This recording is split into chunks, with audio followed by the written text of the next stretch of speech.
నా పిల్లలారా, క్రీస్తు స్వరూపము మీ యందు ఏర్పడు వరకు మీ విషయమై మరలా నాకు ప్రసవ వేదన కలుగుచున్నది. గలతీ పత్రిక 4:19.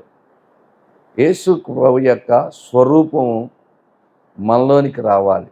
యేసు ప్రభు స్వరూపం, యేసు ప్రభు పోలిక, యేసు క్రీస్తు ప్రభు యొక్క దైవత్వం. స్వరూపం అంటే ఆకారం కాదు, కానీ ఆయన యొక్క లక్షణాలు, ఆయన యొక్క గుణగణాలు, ఆయన యొక్క పోలిక, అది ఆయనకున్నటువంటి స్వరూపం. కనుక బాహ్య స్వరూపం కాదు, కానీ అంతరంగ స్వరూపం.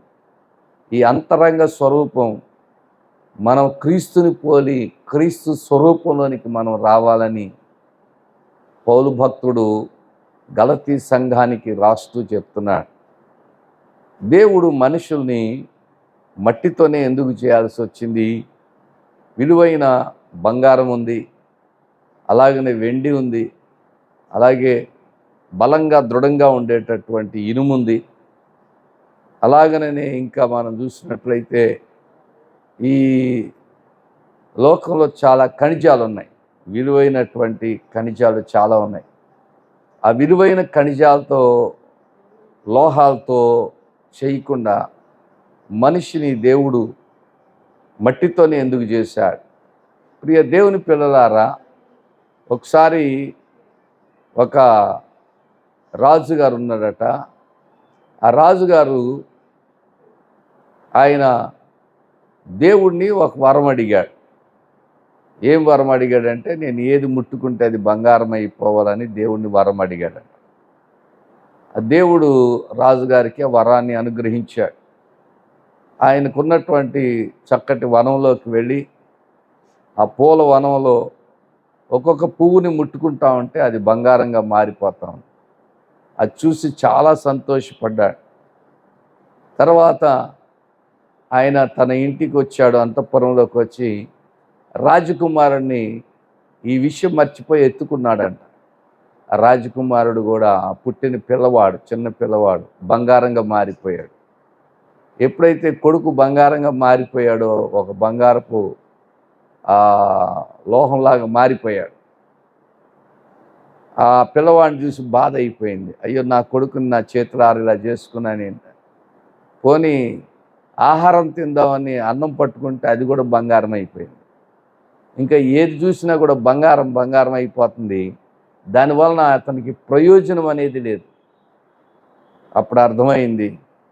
మళ్ళీ దేవుడి కోసం, దేవుని ప్రత్యక్షత కోసం కనిపెట్టుకుని అడిగాడంట, అయ్యా, నేను ఏది ముట్టుకుంటే అది బంగారం లాగొద్దు, ఏది ఎలాగ ఉండాలో అలాగే ఉండేటట్లుగా వరం ఈయన.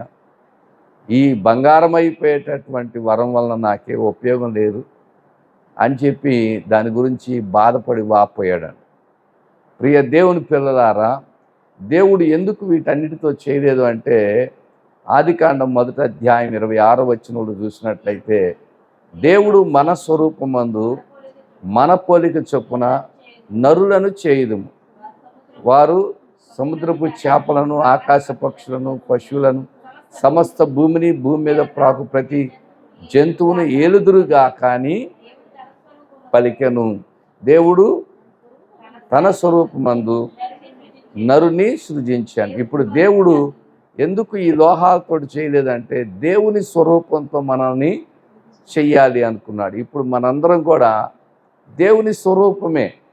మరి దేవుని స్వరూపమైనటువంటి మన స్వరూపం దైవత్వాన్ని ఎందుకు కోల్పోయింది?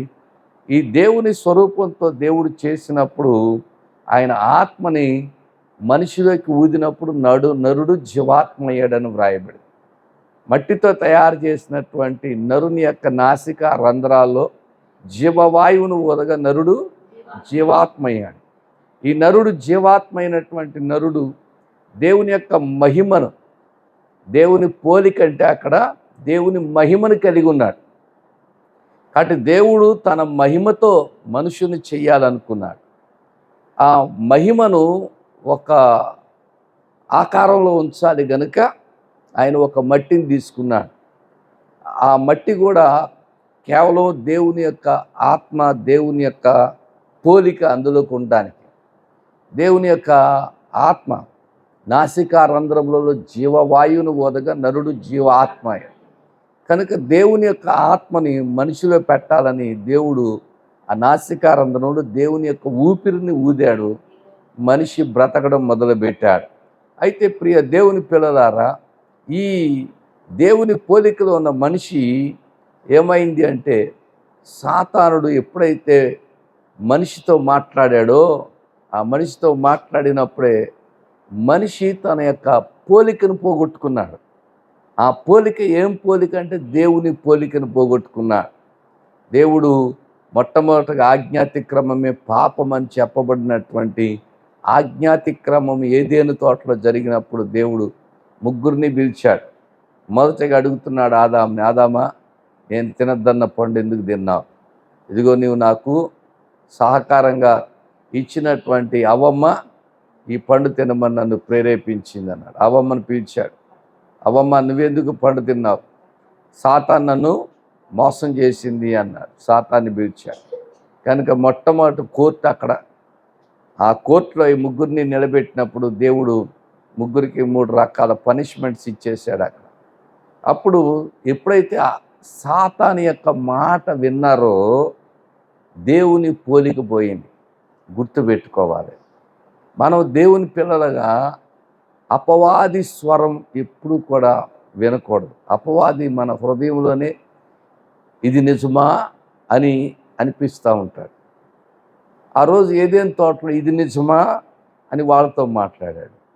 దేవుడు ఏ చెట్టు పండు అయితే తినద్దన్నాడో ఆ చెట్టు మీదకి ఎక్కి కూర్చుని ఇది నిజమా, దేవుడు మిమ్మల్ని ఈ తోట చెట్లలో దేన్నైనా తినద్దని చెప్పాడా అని చెప్పినప్పుడు, ఇదిగో ఈ చెట్టు పండే తినద్దన్నాడని చెప్పి అప్పుడు ఆ బొమ్మని ఎలా మోసం చేయాలో, ఏ మాటలతో మోసం చేయాలో మోసం చేసేసింది. ఇప్పుడైతే సాతానుడు ఏం చేస్తాడంటే రకరకాలుగా విశ్వాసుల్ని, మనుషుల్ని కాదు, ఒకసారి మనుషుల్ని మోసం చేసేసాడు. ఇప్పుడేంటంటే రక్షించబడినటువంటి వాళ్ళు దేవుని పోలిక, దేవుని మహిమ, దేవుని ప్రభావం, దేవుని శక్తిని పొందకుండా ఉండాలని, వాళ్ళు పరలోక రాజ్యం చేరకూడదని అంతరంగంలో, మనసులో, హృదయంలో రకరకాల ఆలోచనలు పుట్టిస్తూ ఉంటాడు. ఈ ఆలోచనలు కానీ ఒకవేళ అనుసరించినట్లయితే ఆనాడు ఏదేను తోటలో వాళ్ళు పోగొట్టుకున్నట్లుగా కోల్పోయే ప్రమాదం ఉంది. ఈ సైతానుగాడు ఎంత డేంజర్ గాడంటే యేసు ప్రభునే మోసం చేసేద్దామనుకున్నాడు. లూకా శుభవార్తలో మనం చూసినట్లయితే 4వ అధ్యాయంలో వాడు అంటున్నాడు, ఈ లోక రాజ్య మహిమలన్నీ ఒక్క నిమిషంలో చూపించు అంటున్నాడు. 5వ వచనంలో, 4వ అధ్యాయం లూకా శుభవార్త 4వ అధ్యాయం 5వ వచనంలో, అప్పుడు అపవాది ఆయన తీసుకొని పోయి భూలోక రాజ్యములన్నిటిని ఒక్క నిమిషంలో ఆయనకు చూపించి, ఈ అధికారం అంతయు ఈ రాజ్యుల మహిమయు నీకిస్తాను. అది వాడికి ఎవడు అప్పచెప్పాడు? అసలు దేవుడేం అప్పచెప్పాడా? దేవుడు ఇక్కడ అన్నాడు కదా, ఆదికాండంలో 1:26 అన్నాడు కదా, దేవుడు మన స్వరూపమందు మన పోలిక చొప్పున నరులను చేయుదుము, వారు సముద్రపు చేపల్ని, ఆకాశ పక్షుల్ని, పశువుల్ని, సమస్త భూమిని, భూమి మీద ప్రాకు ప్రతి పురుగును, జంతువుని ఏలుదురుగాక. అన్నిటి మీద అధికారం దేవుడు మనిషికి ఇచ్చాడు. మనిషికి ఇవ్వబడినటువంటి అధికారాన్ని సాతాను యొక్క మాట వినటం వలన ఈ పవర్ అంతా సైతాన్ గాడికి వెళ్ళిపోయింది. వాడంటున్నాడు కదా, ఈ అధికారం అంతా ఎవరికి అప్పగింపబడిందంట? లూకా సువార్త 4:5 అంటున్నాడు, ఈ అధికారం అంతా ఈ రాజ్యముల మహిమయు నీకిస్తాను, అది నాకు అప్పగింపబడిందంట. అది ఎవరికి నేను ఇవ్వాలనుకుంటే వాళ్ళకి ఇచ్చేస్తాను. కాబట్టి నీవు నాకు మ్రొక్కితివా, ఇదంతయు నీ దగ్గరని ఆయనతో యేసు ప్రభుతోనే చెప్తా ఉంది. యేసు ప్రభునే శోధించింది. యేసు ప్రభుకే అంటుంది కదా, నువ్వు నాకు మొక్కావంటే ఇదంతా నీకు ఇచ్చేస్తాను. ఇప్పుడు క్రైస్తవులు, విశ్వాసులకి ఇదే మాట చెప్తూ ఉంటాడు, నువ్వు నాకు మొక్కావంటే ఇదంతా నీకు ఇచ్చేస్తాను. కానీ వాక్యం ఏం చెప్తుందంటే, క్రీస్తు యేసునందు సద్భక్తితో బ్రతకాలనుకునే వాళ్ళకి ఇవన్నీ కాదంట. తిమోతి పత్రికలో మనం చూసినట్లయితే, తిమోతికి రాసినటువంటి పత్రిక, మొదటి పత్రిక, రెండో పత్రిక, తిమోతి పత్రిక, రెండో పత్రిక, 3వ అధ్యాయం 10వ వచనం, 12వ వచనం. క్రీస్తు యేసునందు సద్భక్తితో బ్రతకాలనుకున్నవాడు, కరెక్ట్ భక్తి చేయాలి అనుకున్నవాడు హింస పొందుతారు. ఖచ్చితమైన భక్తి చేయాలి, కరెక్ట్గా ఉండాలి భక్తిలో అనుకున్న వాళ్ళు ఎవరైనా ఉంటే వాళ్ళకి ఏమొస్తాయట? హింసలు వస్తాయి, భక్తిలో ఆటంకాలు వస్తాయి, భక్తిలో శ్రమలు వస్తాయి, భక్తిలో సమస్యలు వస్తాయి, భక్తిలో ఇబ్బందులు వస్తాయి. క్రీస్తు యేసులో సద్భక్తి, కరెక్ట్ భక్తి చేయాలి, నేను కరెక్ట్ అయిన విశ్వాసంలో నడుచుకోవాలి అనుకున్నప్పుడు ఇవన్నీ మొదలవుతాయి అన్నమాట. ముందుగానే పౌలు భక్తుడు చెప్పేశాడు ఈ మాటలు. కనుక సద్భక్తి, సరైన భక్తి చెయ్యాలి అనుకుంటే మాత్రం హింసలు వస్తాయి. శ్రమలు కాదు అక్కడ రాయబడింది, హింస వస్తుందని చెప్పి రాయబడింది. మరి ఎటువంటి మాటలు ముందుగానే చెప్పబడినప్పుడు కరెక్ట్ భక్తి చేసే వాళ్ళందరికీ కూడా శ్రమలు, హింసలు సామాన్యమే. ఇవి సామాన్యమే. ఎందుకంటే ఇవన్నీ కూడా బోధకులు ముందుగానే ఆ శ్రమానుభవం అనుభవించిన బోధకులను మీకు మాదిరిగా పెట్టుకోండి అని దేవుని వాక్యం చెప్తారు. వాక్యమును బోధించిన వారి యొక్క శ్రమానుభవం, ఓపికను మాదిరిగా పెట్టుకోండి అని. కనుక ఎంతోమంది భక్తులు ఇవన్నీ అనుసరించేశారు, అనుభవించేసేసారు. అయితే దేవుడు ఇచ్చినటువంటి అధికారం మరలా తిరిగి మానవుడు పొందాలి అంటే కోల్పోయినటువంటి ఆ మహిమ, కోల్పోయినటువంటి ఆ పోలిక, కోల్పోయినటువంటి ఆ స్వరూపం, ఏ స్వరూపాన్ని అయితే మనిషి కోల్పోయాడో, ఏ స్వరూపం దేవుడు మనకిస్తే దాన్ని కోల్పోయామో దాన్ని తిరిగి సంపాదించుకోవటానికి యేసు ప్రభు లోకానికి వచ్చాడు. మన పాపములన్నింటినీ కూడా, ఎందుకంటే పాపమే మహిమను చంపేసింది, పాపమే పోలికను చంపేసింది. అసలు సాధారణంగా మనం చూసినట్లయితే ఎవరైనా సరే వాళ్ళు ఆదికాండము 5వ అధ్యాయము 3వ వచనంలో చూస్తే ఒక మాట, ఆదాము 130 ఏండ్లు బ్రతికి తన పోలికగా తన స్వరూపమున కుమారుని కని అతనికి షేతు అని పేరు పెట్టాను. ఇప్పుడు ఆదాముకు ఒక కొడుకుని కన్నాడు. ఆ కొడుకు స్వరూపం, పోలిక ఎవరి పోలిక ఉందంట? ఆదాము పోలిక. మన బిడ్డలకి ఎక్కడో చోట మన పోలిక ఉంటుంది. అది ఒక్కళ్ళ ముక్కులోనో, మూతిలోనో, మొహంలోనో, కళ్ళలోనో, చేతుల్లోనో మురిసిపోతూ ఉంటారు. ఇదంతా నా పోలికే. అబ్బా, వాళ్ళ పోలిక పుడితే ఎంత మురిసిపోతూ ఉంటారో ప్రియ దేవుని పిల్లల. అయితే షేతు ఆదాము పోలిక, ఆదాము స్వరూపంలో పుట్టాడు. మనం ఇప్పుడు మన యొక్క కన్న తండ్రి పోలికలకు ఉన్నప్పటికీ మనల్ని కొన్న తండ్రి ఉన్నాడు. కన్న తండ్రి పోలికలో పుట్టాం, కొన్న తండ్రి పోలికలో మార్చబడాలి. మనల్ని కొన్న తండ్రి ఎవరు అంటే యేసు ప్రభు రక్తమిచ్చి కొనుక్కున్నారు. మన కన్న తండ్రి పోలికలో మనకు వచ్చినాయి, చాలా సంతోషం. మన తండ్రి సంతోషపడ్డాడు మనల్ని చూసినప్పుడు. నా కూతురికి అంతా నా పోలికే అని మురిసిపోయాడు, నా కొడుకు అంతా నా పోలికే మురిసిపోయాడు. మంచిదే, సంతోషం. కానీ కొన్న తండ్రి పోలిక రావాలని ఆయన యొక్క ఆశ. ఆ కొన్న తండ్రి పోలిక కావాలి అంటే ఆయన లక్షణాలు, ఆయన దైవత్వం, ఆయన గుణగణాలు మనలోకి వచ్చినప్పుడే ఆయన స్వరూపం, ఆయన పోలిక మనలోకి వస్తుంది. అప్పుడే ఆయనకి మురిపం. మనల్ని కొన్న తండ్రికి సంతోషం, మనల్ని కొన్న తండ్రికి నా పోలిక వచ్చిందని చెప్పి దేవునికి సంతోషం. యేసు ప్రభు యొక్క ఆ పోలికలో ఉన్నటువంటి కొన్ని గుణాలు ఏమిటంటే ఆయన చేతి స్పర్శ ఎంతోమందికి స్వస్థతనిచ్చింది. ఆయన చేతి స్పర్శ ఎంతోమందిని బాగు చేసింది. మరి దేవుని పోలికగా ఉన్న మన స్పర్శ ఎవరికైనా స్వస్థతని, లేకపోతే మేలుని, లేకపోతే ఉపకారాన్ని కలిగిస్తుందా? మన మాట, యేసుక్రీస్తు ప్రభు చనిపోయినటువంటి లాజర్ని పిలిచాడు. లాజర్ బయటికి రమ్మనగానే ఆ చనిపోయినటువంటి లాజరుకి యేసయ్య మాట వినపడింది, జీవం కలిగిన మాట. మన యొక్క ప్రార్థన, మన ప్రార్థన ఎవరికైనా ఉపయోగకరంగా ఉంటుందా?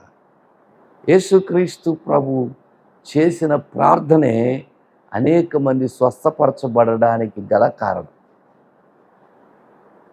యేసుక్రీస్తు ప్రభు యొక్క ప్రభావం, ఆయనలో దేవుని ప్రభావం అనేక మందిని స్వస్థపరచడానికి వినియోగపడింది. ఆయన రాత్రంతా ప్రార్థన చేయటం వలన దేవుని ప్రభావం ఆయనలోనికి వచ్చింది. దేవుని ప్రభావాన్ని పొందుకున్నారు ఆయన. అది ప్రార్థనలో ఉన్న గొప్పతనం ఏంటంటే, మనం ఎంత ప్రార్థన చేస్తామో అంతగా దేవుని ప్రభావం మనలోకి వస్తుంది. ఆ ప్రభావం ఎప్పుడైతే మనలో ఉంటుందో అప్పుడే ఎవరి కొరకు ప్రార్థన చేసినా, ఎవరిని తాకినా స్వస్థత, ఆరోగ్యము, ప్రార్థించిన అంశాలకి నెరవేర్పులు, ఇవన్నీ కూడా కలగడానికి గల కారణాలయ్యి. కనుక ప్రియ దేవుని పిల్లలారా, క్రీస్తు స్వరూపం ఎప్పుడు వస్తుంది? మనం కూడా క్రీస్తు ప్రభావాన్ని ఎప్పుడు పొందుకుంటాం? ఇంకా ఎంతకాలం పడుతుంది? ఇంకెంత కాలం అయితే క్రీస్తు స్వరూపంలోకి రాగలుగుతాం? హెబ్రీ పత్రికలో అంటాడు కదా, కాలమును బట్టి చూస్తే, హెబ్రీ పత్రిక 5వ అధ్యాయం 12వ వచనం, కాలమును బట్టి చూస్తే, కాలాన్ని బట్టి, మీరు మారుమనసు పొందిన కాలాన్ని బట్టి చూస్తే, మీరు దేవుని అంగీకరించిన కాలాన్ని బట్టి చూస్తే, మీరు ప్రార్థన మొదలుపెట్టిన కాలాన్ని బట్టి చూస్తే, 20 సంవత్సరాలైందో, 30 సంవత్సరాలైందో, 15 సంవత్సరాలైందో దేవుని నమ్ముకొని, కాలమును బట్టి చూస్తే మీరు బోధకులమై ఉండాల్సింది. కానీ దేవోక్తిలో మొదటి మూల పాఠాలు మర్రా మీకు బోధించాల్సి వచ్చింది. దేవోక్తిలో మొదటి మూల పాఠాలు అంటే ఏంటనుకున్నారు? 6వ అధ్యాయం 1వ వచనంలో అంటున్నాడు, కాబట్టి నిర్జీవ క్రియలను విడిచి మారు మనసు పొందుట, దేవుని యందు విశ్వాసము, బాప్తిస్మం గురించిన బోధ, హస్త నిక్షేపం, మృతుల పునరుద్ధానం, నిత్యమైన తీర్పు అని పునాది మరలా ఇదన్నమాట మూలపాఠాలు. ఈ మూలపాఠాలు మరలా మారు మనసు, మరలా రక్షణ పొందటం, మరలా ఇది కాదు. కాలంలో బట్టి చూస్తే మీరు బోధకులుగా ఉండాలి. బోధకులై ఉండాల్సిందిగా దేవోక్తుల మొదటి మూలపాఠాలు మరలా ఒకడు మీకు బోధించాల్సి వచ్చింది. మీరు పాలు త్రాగాల్సిన వాళ్ళు కానీ బలమైన ఆహారం తినగలిగిన వారు కాదు. మరియు పాలు తాగు ప్రతివాడు శిశువే కానీ నీతి వాక్య విషయంలో అనుభవం లేని వాడిగా ఉంటున్నారు. ప్రియ దేవుని పిల్లలారా, వయసు వచ్చిన వారు అభ్యాసం చేత మేలు కీడులను వివేచించటకు సాధకము చేయబడిన జ్ఞానేంద్రియములను కలిగి ఉన్నారు కనుక బలమైన ఆహారం వారికే తగును. ప్రియ దేవుని పిల్లలారా, ఇంకా మూలపాఠాల్లోనే ఉంటే ఎలాగా? ఎప్పుడు ప్రభు పోలిక వస్తుంది? ఎంతకాలం పడుతుంది? ఒక పిల్లవాడు ఎదగడానికి మనం చూసినప్పుడు, పుట్టినప్పుడు పాగుతూ ఉంటాడు కొంతకాలానికి, తర్వాత మెల్లగా లేచి నడవడం మొదలు పెడతాడు, ఆ తర్వాత పరిగెట్టడం మొదలు పెడతాడు, ఆ తర్వాత బడికెళ్ళే వయసు వస్తుంది, ఆ తర్వాత బాగా చదువు పూర్తయిన తర్వాత ఉద్యోగం చేసే వయసు వస్తుంది, ఆ తర్వాత వివాహం వయసు వస్తుంది. ఇంకిలాగ వాడు పెరుగుతూ ఉంటాడు, ఎదుగుతూ ఉంటాడు. పిల్లలు ఎదగడం చూస్తున్నామే, మరి భక్తిలో దేవుళ్ళు ఎప్పుడు ఎదుగుతాం మనం? పోనీ ఎవరైనా బలహీనులుగా ఉన్న వారి కొరకు ప్రార్థన చేస్తుంటే వాళ్ళు బలపరచబడుతున్నారా? పోనీ మన మాటల వలన ఎవరినైనా బలపరుస్తున్నామా? మాటలన్నా ఎవరినైనా బలపరుస్తున్నాయా, బలహీనపరుస్తున్నాయా? బలహీనపరిచే మాటలేనా మనలో? ఎందుకంటే జీవ మరణములు నాలుక వశం. నీ నాలుకకి ఒక శక్తి ఉంది. ఆ మాట్లాడే మాట జీవాన్ని ఇస్తుంది, మాట్లాడే మాట మరణాన్ని ఇస్తుంది. కనుక జీవాన్ని ఇచ్చే మాటలు మన నోట్లో ఉంటున్నాయా, లేక మరణాన్ని ఇచ్చే మాటలు మన నోట్లో ఉంటున్నాయా? ప్రియ దేవుని పిల్లలారా, మన మాటలు మరణాన్ని ఇచ్చేవైతే ప్రయోజనం ఏంటి? మరణానికి దారి తీసేవైతే కనుక ఉపయోగం లేనటువంటి సామెతల గ్రంథంలో 18వ అధ్యాయం 21వ వచనం, జీవ మరణములు నాలుక వశం, దాని యందు ప్రీతి పడివాడు దాని ఫలము మీకు దేని యందు ప్రీతి అవుతుంది. మాట్లాడే మాటలు జీవంతో కూడినవైతే అవే వస్తాయి. కాదు, మరణంతో కూడిన మాటలైతే నోట్లో మాటలు కొంతమంది ఉంటాయి, ఆ మాటలు ఉపయోగం ఉండమన్నమాట.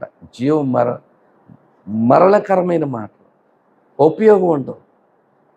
మనం మాట్లాడినప్పుడు యేసు ప్రభు మన మాటలకి ఎంత విలువిచ్చారంటే, మీ యొక్క ముత్యములు పందులు ఎదుట వేయదు. మన మాటలు ముత్యాలతో పోల్చారు. అంత విలువైన మాటలుగా మన మాటల్ని ప్రభువు మాటలకి విలువనిచ్చారు. మత్తయి శుభవార్త 7వ అధ్యాయము 6వ వచనం, పరిశుద్ధమైంది కుక్కలకి పెట్టకుడి, మీ ముత్యములు పందులు ఎదుట వేయకుడి, వేసిన ఎడల అవి ఒకవేళ వాటిని కాళ్ళతో త్రొక్కి మీ మీద పడి మిమ్మల్ని చీల్చివేయను. ప్రియ దేవుని పిల్లలారా, ప్రభువు మన మాటల్ని ముత్యాలతో పోల్చారు. అంత శ్రేష్టమైన విలువైన మాటలుగా దేవుడు మనల్ని పోల్చినప్పుడు మన మాటలు విలువైనవిగా ఉండాలి. మన మాటలు పనికిరానివిగా, విలువలేనివిగా, నిర్జీవమైనవిగా, ఉపయోగం లేనివిగా ఉంటే క్రీస్తు పోలిక రాదు. అందుకే క్రీస్తు సారూప్యం మీ యందు ఏర్పడే వరకు, క్రీస్తు స్వరూపం మీలోకి వచ్చే వరకు కూడా మరలా ఏమవుతుంది? ప్రసవ వేదన. ఏంటంటే ఎప్పుడు పోలిక వస్తుందా? దేవుని పోలిక. నా విచారం అదే. ఒక్కొక్కరు కూడా దేవుని ప్రభావం, దేవుని శక్తి, దేవుని యొక్క జీవాన్ని కలిగిన మాటలు కలిగి ఉండాలని ఆశపడుతూ ఉంటే, ఆ మాటలకి బదులుగా మరి మరణపు మాటలు అంటే ఎంత బాధాకరంగా ఉంటుంది. మన మాటలు ఇతరులని ప్రభు దగ్గరికి నడిపించాలి.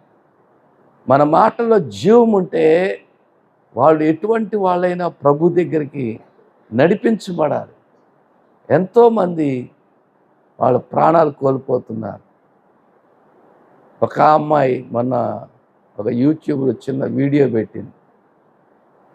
గత ఆదివారం చర్చిలో ఉండాల్సిన బదులుగా మేము బంకర్లో ఉన్నాం.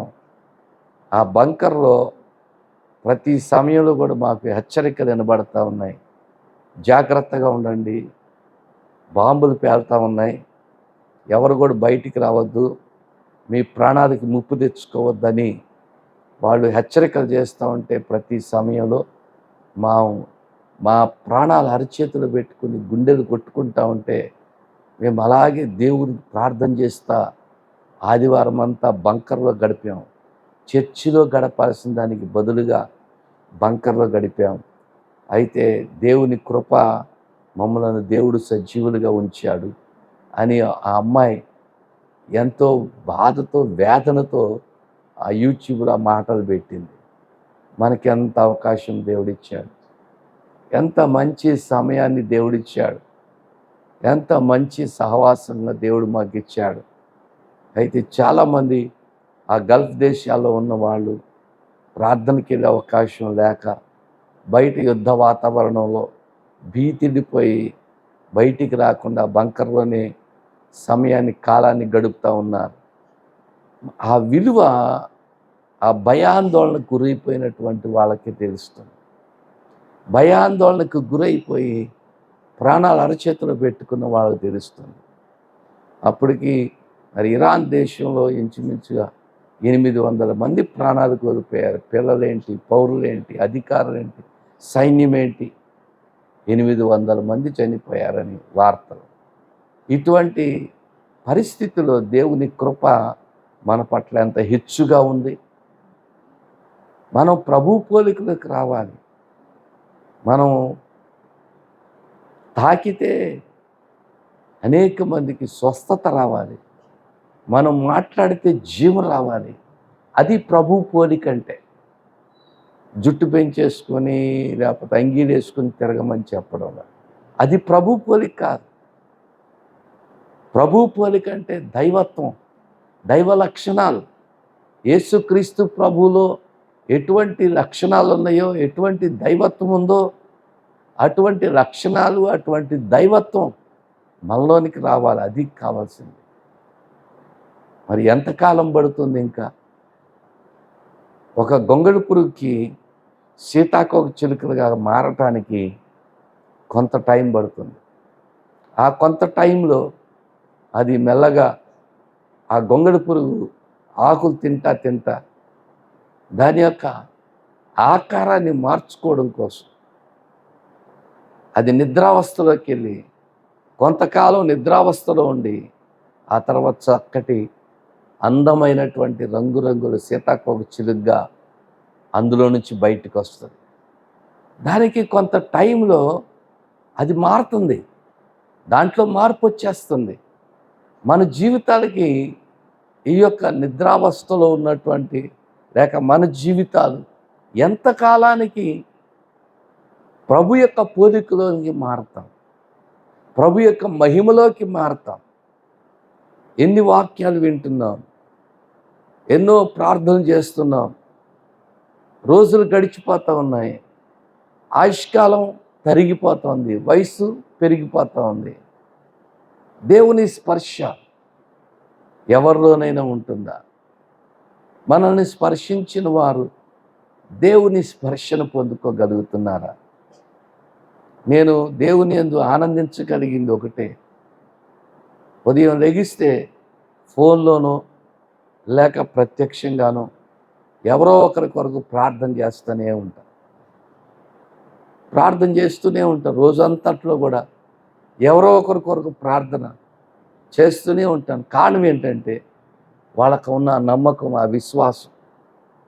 పరీక్షలకు వెళ్ళే పిల్లలకి ప్రార్థన చేస్తాం, అనారోగ్యంగా ఉన్నటువంటి వాళ్ళు ప్రార్థన చేయించుకుంటూ ఉంటారు, సమస్యలో ఉన్నవాళ్ళు ప్రార్థన చేయించుకుంటూ ఉంటారు, ఫోన్ చేస్తూనే ఉంటారు. అందుకే ఎప్పుడు నా ఫోన్ నా దగ్గర పెట్టుకుంటాను.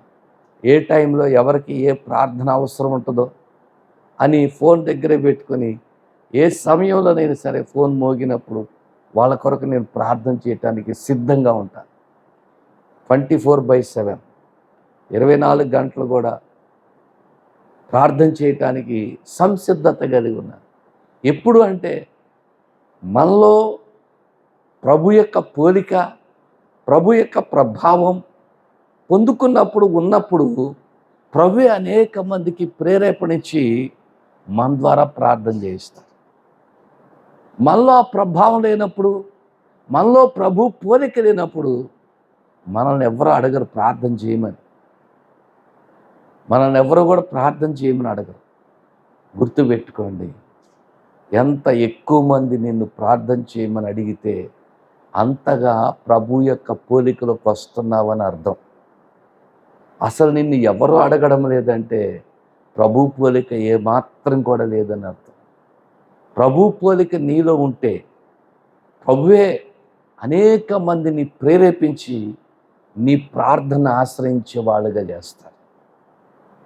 కనుక మన యొక్క బాధ్యత, కర్తవ్యం ఏంటంటే ప్రభు పోలిక మనలోకి రావాలి.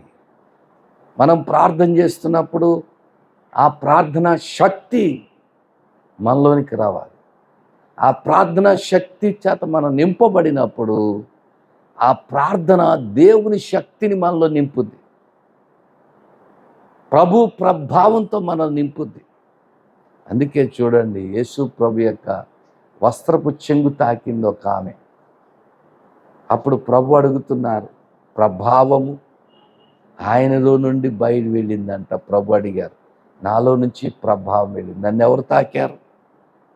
ప్రభావము ఆయనలో నుంచి బయలు వెళ్ళి, మార్కు సువార్త 5వ అధ్యాయం 30వ వచనం, మార్కు సువార్త 5:30, వెంటనే యేసు తనలో నుండి ప్రభావము బయలు వెళ్ళినని తనలో తాను గ్రహించి. ప్రియ దేవుని పిల్లలారా, ఆమె వస్త్రపు చెంగు తాగితే ఆయనలో ఉన్న ప్రభావం వస్త్రంలో నుంచి ఆమెలోకి వెళ్ళి ఆమె 12 సంవత్సరాల నుంచి రక్తస్రావ రోగంతో బాధపడుతున్న ఆమె బాగుపడిపోయి. హల్లెలూయా, దేవునికి స్తోత్రం. మరి మనలోకి ఎప్పుడు వస్తుంది ఆ ప్రభావం? మనలోకి ఆ ప్రభావం ఎప్పుడు వస్తుంది? అది ప్రభు పోలికంటే. ప్రభు యొక్క పోలిక రావాలంటే ప్రభు యొక్క శ్రమలలో పాలిభాగం కావాలి. ప్రభు యొక్క శ్రమలలో పాలిభాగస్థులం కావాలి. ప్రభు యొక్క మనస్సు మనకు రావాలి. అప్పుడు ప్రభావం వస్తుంది. ఆ ప్రభావమును బట్టి మనము ప్రభు సన్నిధిలో ఆ ప్రభావం ద్వారా అనేక మందికి ఆశీర్వాదకరంగా ఉంటాం. యేసుక్రీస్తు ప్రభువు ఆయన శ్రమపరచబడి నలగగొట్టబడి ఆయన భయంకరమైనటువంటి ఆ శ్రమలను అనుభవించారు. గనుకనే ఆయనలో ప్రభావం ఉంది.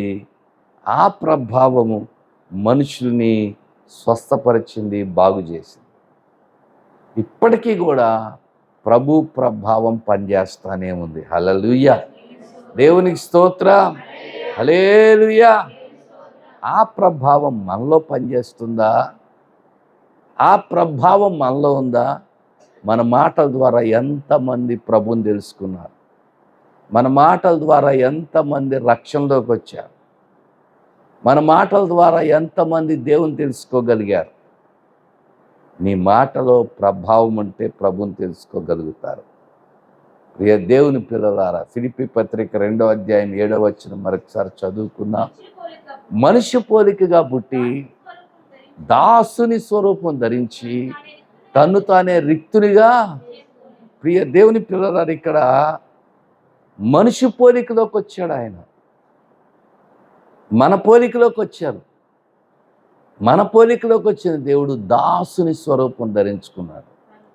అందుకే ఆయన ఒక మాట అన్నాడు, మనిషి కుమారుడు పరిచారం చేయించుకున్నటకు రాలేదు కానీ పరిచారం చేయడానికి నీ అనేకులకి క్రయధనముగా, విమోచన క్రయధనముగా ఆయన ఈ లోకానికి వచ్చాడు. కనుక ప్రభు విమోచన క్రయధనముగా వచ్చారు, పరిచర్య చేయటానికి వచ్చారు. మరి మనం పరిచర్య చేస్తే, మనం దాసుని స్వరూపాన్ని ధరించుకుంటే, తగ్గింపు స్వభావం కలిగి ఉంటే, రిక్తునిగా చేసుకుంటే, మనలో మనకున్నటువంటి యోగ్యతలు, అర్హత అన్నీ పక్కన పడేస్తే, అప్పుడు ప్రభు యొక్క ప్రభావం మనలోకి వస్తుంది. ఒకవేళ మనలో గాన నాకు ఆ యోగ్యత ఉంది, నాకు ఈ అర్హత ఉంది, నేను అంత గొప్పని, నేను ఇలాంటి అనుకుంటే ఏమి రాదు. మనం రిక్తునిగా చేసుకోగలిగినప్పుడే ప్రభు యొక్క ప్రభావం మనలోకి వస్తుంది. కనుక ప్రభు పోలికలోనికి రావాల్సిన వారిగా ఉన్నాం. ఎంతకాలం పడుతుందో ఒక ప్రశ్న వేసుకోండి. ప్రభు పోలికలోనికి రావడానికి ఇంకా ఎంతకాలం పడుతుంది? ఆలోచన చేయండి, ప్రార్థన చేసుకోండి. సర్వశక్తియు మిక్కిలి ప్రేమ కలిగిన పరిశుద్ధుడా, మీకు కోట్ల కొలది స్తోత్రాలు. మీ పోలిక మాలోనికి రావాలనే మమ్మలను పిలిచారు. మీ రక్తం ఇచ్చి మమ్మలను కొనుక్కున్నారు. మేము మా కన్నవారి యొక్క పోలికను కలిగి ఉన్నాం.